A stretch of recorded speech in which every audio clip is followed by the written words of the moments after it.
Okay. Great to meet you. Thank you for taking a minute out. I want to begin our conversation with surviving the last, we're getting on the 4-year anniversary of the pandemic. How did you get through the pandemic and how did it change you? So I was already working from home, and all of a sudden I had company, my wife and my second daughter. It was an interesting time. We in the UK we weren't very prepared for that sort of thing, Yeah. and it sort of exposed a lot of areas of where, as a nation, we could have done better. Yeah. One of them was, interestingly, our politicians should have taken more advice from what was happening overseas. It was a little bit too localized, and I think that was one of the main learning points that I hope someone somewhere has learned.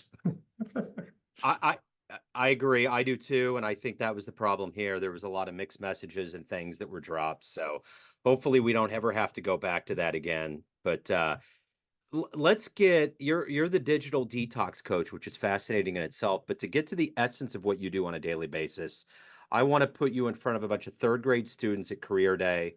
One of the kids is curious and asks you, "Hey, what do you do for a living?" How do you answer that child? So I'm a digital detox coach.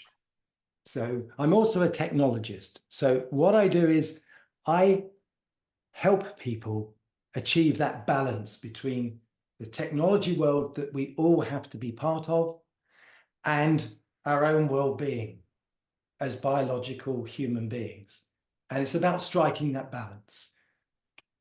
So, what did you want to be in the third grade? What was your dream? Actually, I didn't know. So at the time, I left school at 16 because you could in those days. Yeah. And so I was an apprentice with what was then British Telecom. So that's telephone engineers. And then that was okay. Then I was promoted into management at 21 in international telecoms. And I was involved in loads of world first telecom projects. So, what were these seeds that were put into you to be the digital detox guy now? How did all of this kind of begin for you and how did it grow into your profession now? So it's quite a long journey. And in my mid-30s, I love my job. It was really great. But I suffered stress. And of course, no one talked about stress then. And I started to pass out at work. So after all the usual tests, nothing found. I then said, well, actually, I need to get fit. So I started exercising to manage stress. And that was the spark that sort of struck, well, yeah, the body and the mind are affected. And then I sort of progressed to doing silly things like Ironman triathlons, which started in the US. Crazy things. Eh, Because I was then fascinated with, okay, so you can, just with different mindsets, achieve different things. But my work at that stage was all corporate, all high technology and all those sorts of things. And I had a chance when I left my last corporate job to just sort of think about, do I want to go back into the corporate world? And after getting some coaching, I suddenly realized, no, I don't want to do that. Actually, I love this idea of the collision between technology and psychology and mindset and mind body. And that's what I really want to do. And that's how it happens. So in 2018, I created the Digital Detox Coach. So, you're giving out good advice to people. What's the best advice that you've ever gotten? The best at trust. It's hard to do, but the best things that ever happened to me in life was when I trusted someone. And I experimented with the trust. I had a colleague at work who just didn't get on.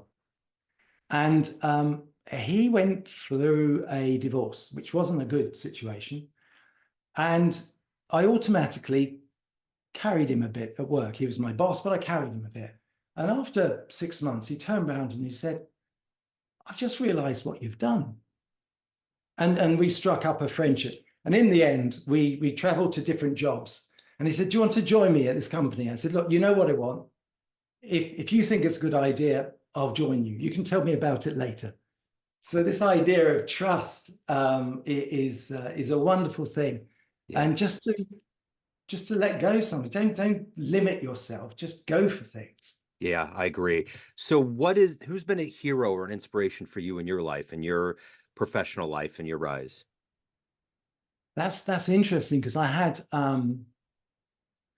some in British Telecom International. I had some great friends who I knew when they were in the same grade as I was, and they progressed much faster. So there was a very good inspiration of mine. He went to very senior levels, and when we worked together, we had a bit of a joke because we were brothers. And then one day he sent one of his senior managers to come and see me, and he says, I don't understand this. He said, but your brother says that's the wrong answer. Can you try again? So I just, so he was an inspiration to me.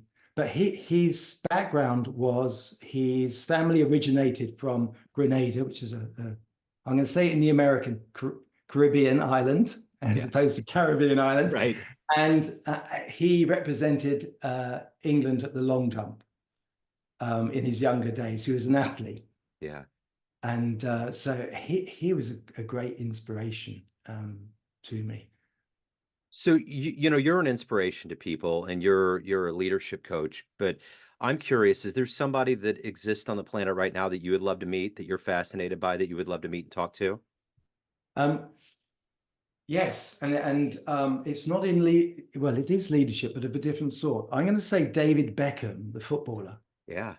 And because when he was young, the media in the UK is terrible sometimes, and it suggested that he wasn't academically clever. He could just play football. You see his career profile of being an ambassador for this, that, and the other. He is an absolute superstar. And he did that through experience, through learning, and obviously his charitable work and all the other things. So I'd like to meet him just for the sheer. Also, he gave me my greatest moment in sport. What was that moment? What was the big moment with him? There was a football match before the current England football manager. Things weren't quite so good for us, and we needed a draw in the last game to qualify. I think it was the European Championships. And it was against Greece, a decent, well-organized side. And we went 1-0 down or something. And then David Beckham was the captain. He kept urging the team to go forward and all the rest of it. And just before the end, he did one of his famous free kicks, and it just sailed into the corner. And I still gives me goosebumps. It's the greatest moment in football as far as I can remember. So on Netflix, they have a series, and it's weird. I started it like 3 weeks ago, and just last night I picked it back up when he met the Spice Girl and that whole thing, Victoria, when all that started. So anyway, it's funny you say that, as an American that is just kind of, that's not my sport. I don't know a lot about him other than he was magnanimous. So I'm really picking up a lot of things, and it's interesting. So and he's the owner of a US soccer team. I have to call it soccer. US soccer team, and has done enormous things for the US soccer leagues and things. So yeah, great ambassador. Yeah, it's a series, so I'm looking forward to seeing how his life unfolds. But I've always had a lot of respect for him. So let me ask you this. What is your motivation every day? You're obviously highly driven. You're changing lives. You're not just doing a job. What is the motivation for you to get up every day to do that and to evolve as a human yourself? So I was lucky because I had a tipping point in my mid-30s where I suffered stress, and I had to combat it through exercise. So the habit of exercise was necessary for me to carry on with corporate job and pay the mortgage and all those sorts of things. But as a consequence of that, obviously I was much fitter, but it enabled me to always look at challenges, always look at what is the next challenge without thinking, you know what, I'm getting a bit old and tired. Perhaps, that's for the younger people. No, I swim with the younger people. I was competing at the weekend. I'm going to be swimming the longest lake in England in August. It's 10 and a half, 11 miles. And so I'm in training for that. And so this idea that you have to slow down as you get older is completely wrong. Yeah. You can learn anything you like, because neuroscience will tell us that through neuroplasticity, we can always make new connections. We can carry on learning, not as much as we can when we're in our childhood or teen years, but we can still do it. Physically, if you're lucky with your health, then actually you can get a high quality of life, but you do have to put effort in. That's mental effort, that's physical effort. So my motivation for getting up is, do you know what? The older that I get, the better my brand's going to look, because people are going to say, look at that old boy over there, he's still going. Yeah. And if that sort of causes other people to say, do you know what? I haven't got an excuse, for not putting the effort in. Yeah. During COVID in the UK, there was an old chap. He was coming up for 100 years, and he decided to walk 100 times around his big garden for his 100th birthday. And it went viral, and it picked up the motivation of the whole nation. And he was called Captain Tom, and he was given a knighthood because how it lifted up everyone. So I want to be that old boy that motivates everybody. Yeah, amen, man. That's great. So what is it like to be a TEDx speaker? I always wonder, that's like the creme de la creme of like getting in front of people. What was the first? Yeah. Yeah. So TED is the one where they invite you. Yeah. And TEDx is the one that you have to work hard to get. So sure. I work with a US colleague who does a lot of leadership and talent work. And she said, Colin, I want to do a TEDx. I said, yeah, we'll do a TEDx. I almost got one locally, but it was cancelled. So, I tried before. And then she came up and said, it's on identity. And then I put something together. Now, because of my technology background, I'm quite futuristic in the way that I project technology and what it might mean. So I put some of my crazy ideas down, and she sanitized it. And out of the 100 or so applicants at the Lake Superior State University identity event, we got selected. And so she said, in September, I'm just getting my years right, 2022, she said, we got in. I'm thinking, oh no, I've got to go to. and so I do memory. I've for the last 10 to 12 years, I've taken my memory from not being able to recite anything to going into thousands of words and things like that. So I gave my colleague a crash course in how to memorize, because there's no scripts on TEDx. And we had some great coaching from the university. And we went on, we met each other physically for the first time on the Monday. We did the rehearsal on the Tuesday, and we went live on the Wednesday. And I said, don't worry, I'll know all of it. And if you get stuck, just turn and smile and I'll pick it up. and because we knew each other so well, when a slight hiccup happened in the back end, and it's a wonderful moment, my friend Anna, she turns and smiles, and I fill in with her words, and she picks it up again, and people think that was staged. So it's a great thing to do public speaking. You're as nervous as hell, but if you understand the the neuroscience behind how the unconscious works and how you just clear your conscious mind and it will come. Yeah. And you've just got to get rid of the noise and allow it to come. And it's brilliant. Yeah. So let me ask you this, of all the things that you've done in your career, in your life, evolved into and become, what are you the proudest of? Oh, it changes all the time, because I was really proud of my 4 Ironman triathlons, finishing those. But I'm really proud of my TEDx until I swim the lake later on this year. Yeah. And I'm going to be really proud of that. Yeah. Oh, yeah, for sure. And next year I might be proud of, I don't know, cycling London to Paris. Who knows? Yeah. So let me ask you this. If you could get into a time machine and go back in time and see one event in human history with your Ooh, own eyes, where are you going? one event. This is the fun question. That's such a hard question, It's a because lot of stuff. on the one hand, you think, I can only witness it, so I can't actually intervene or anything. We probably shouldn't. No, because it just upsets the whole Yeah, the time. ripple of time. Yeah. Can't do that. Can't do that. Oh, do you know what? I don't actually know. Let's circle back. So let me ask you this. Let's get the juices going here. Everyone has a perception of you, all these pockets of people in your life, family, friends, clients, colleagues, but you run the show. What's your perception of you? Who do you think you are?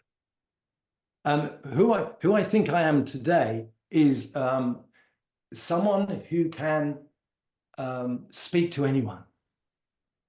You know, I'm a dog walker. I can speak to any other dog walker. I'm a runner. I can speak to other runners. In fact, I'll speak to anybody. My younger self wouldn't say boo to a goose. You know, would avoid eye contact because someone might say something. What would I do? How could I do? I talk to people who try and avert my attention, and eventually they break and they say hello, good morning. Yeah. Yeah. That's wonderful. So let's do this in the time machine question. What's one of your favorite periods of time? I actually, the time machine, I'm going to give away my age. I grew up in the 60s, but I was too young to see those bands, Yeah. the Beatles, the Rolling Stones, Jimi Hendrix. Yeah. And just to be there with that sort of rawness of Yeah. an excitement of, and they were all so young. I mean, pop stars these days, generally speaking, you know, are much older than me. But there was that excitement of change. Yeah. And Yeah. it'd be nice to have gone back into the 60s. It has to be London because it didn't happen anywhere else, really.